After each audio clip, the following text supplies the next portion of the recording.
yung pamamanhid ko kasabay lang ng hirap. Itong nakaraang araw nga ay naging usap-usapan ang nangyari dito sa sikat na influencer na si Sergey Bin. Ano nga ba ang totoong nangyari dito? Bakit bigla na nga lang itong parang dinapuan ng isang mabigat na karamdaman? May mga nagsasabing na karma nga raw ito dahil hindi nga raw ito marunong makontento sa kung anuman tinatamasa niya ngayon sa kanyang buhay. Pero ano nga ba ang katotohanan sa likod na nangyaring ito? Tara, himay-himayin natin.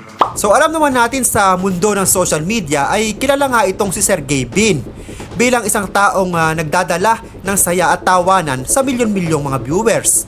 Tuwing siya nga ay nasa harap ng kamera, lagi siyang masigla at punong-puno ng enerhiya. Ngunit ligid nga sa kaalaman ng marami, may isa pala itong mabigat na kwento na nagaganap sa likod ng mga eksenang nakikita natin. Nagsimula nga ang lahat sa isang hindi inaasahang pangyayari na yumanig sa kanyang pamilya.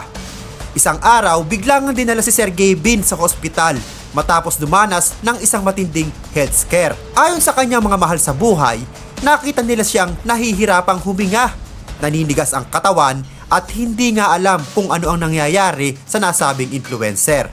At hindi nga rin ito masabi ang nangyayari sa kanyang paligid. Isa nga itong tagpong nagdulot ng matinding takot sa kanyang pamilya, lalo na't hindi pa nila siya nakikitang nasa ganoong kondisyon.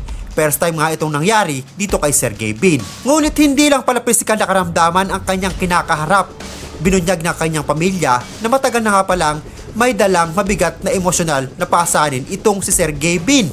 Bilang taong nagsisilbing haligi at tagapagtaguyod ng kanyang pamilya, marami siyang responsibilidad na hindi nakikita ng publiko. Ang naging sakit nga ng pagpano ng kanyang ama kasabay ng pressure sa pagtatrabaho at pag-aalala sa mga kapakanan ng kanyang mga mahal sa buhay ay unti-unti nga nagpapabigat sa kanyang kalooban. Bagamat lagi nga siyang nagpapatawa sa likod ng mga eksena, ay kinakaya niya ang matinding stress sa kanyang mga problema. Aminado siya sa kanyang pamilya na nakakaramdam siya ng matinding pagkapagod, hindi lang sa katawan, ngunit pati na rin sa kanyang isip. Sinabi pa niya na minsan ay hindi na niya alam kung paano pa magpapatuloy dahil sa dami nga ng kanyang iniisip at hindi na nga niya ito maproseso ng tama. Sa ngayon ay kailangan nga ni Sergey Bin ng pahinga.